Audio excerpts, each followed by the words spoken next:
Welcome to Kinefinity.tv. In this video series, we will talk about the basics of post-production workflow with Kinefinity's Mavo and Terra cameras when shooting in ProRes.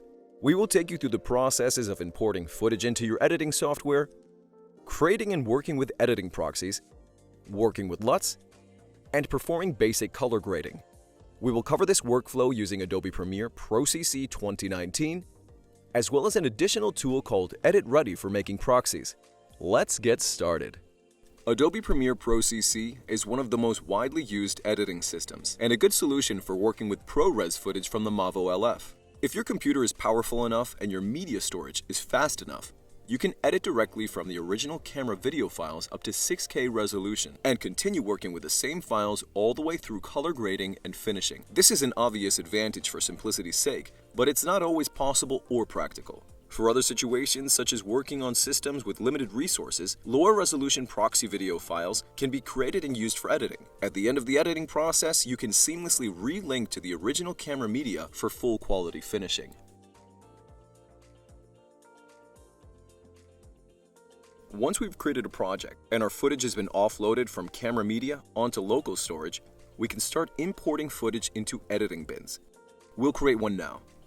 The simplest way to do this is by using drag and drop from the Finder or the Windows File Explorer. The Mavo saves recorded footage in a folder structure like this, where each folder includes the video file along with additional useful files like audio, LUTs, and metadata. Premiere's media browser system has not yet been updated to read this structure automatically, so for now, the simplest method is to perform a simple search for all .mov files in the card's base folder like this. Then we can use Command or Control-A to select all the clips, then drag and drop them onto the A01 bin. If you recorded your footage at a normal frame rate, meaning the project and sensor FPS settings were the same, audio is already embedded into the MOV files you've imported. If you shut off speed, the audio was recorded in separate WAV files at normal speed. If you'd like to import these, perform a search for .wav and drag those into the project as well, ideally into a separate audio bin. Once you've imported your footage, you're ready to start editing if your system can handle the resolution and data rate of the original footage. If not, we'll discuss making proxies in part 2 of this video series. Let's start by creating a sequence or timeline. The easiest way to do this is to drag and drop one of your clips onto the empty space where the timeline normally is. This will automatically create a sequence with the clip you've dragged with sequence settings matched to those of the clip. So if you've shot in 4K, the sequence will also have a 4K resolution. This might not always be ideal. Perhaps you've shot in 4K but intend to finish in 2K and want to use the extra resolution for reframing and zooms. In this case, you can edit the settings of the sequence you've just created by right-clicking the sequence in your bin, clicking Sequence Settings, and editing the resolution here. Be aware that preview resolution is not the same as the actual sequence resolution, just the resolution of temporary render files. You can also create a sequence and enter the correct settings manually. That should look like this. If you're working with a sequence resolution that's different from your footage, there are a few important settings to control how Premiere treats these differing resolutions.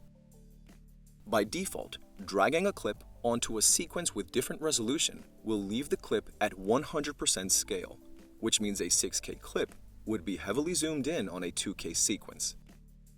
You can manually zoom the clip out by reducing the scale percentage in the Motion tab. An easier process is to use the Set to Frame Size or Scale to Frame Size settings found in the Media pane of the preferences. These two have some important differences. When Set to Frame Size is turned on, any clip dropped on your timeline will automatically resize to the sequence, changing the scale percentage in the Motion tab.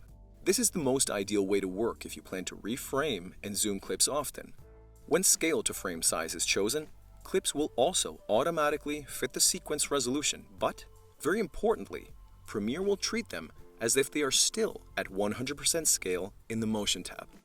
This means that quality will diminish if you zoom in further, and you will not be making use of the full resolution of the footage. The advantage to this setting is that your system will use less resources and run more quickly. and it's most ideal for simple narrative projects where the intention is not to zoom or reframe, but simply edit in a lower resolution and finish in the original camera resolution afterwards. However, in most cases, we recommend using the set to frame size setting. That's all for part 1. Check the next video for part 2.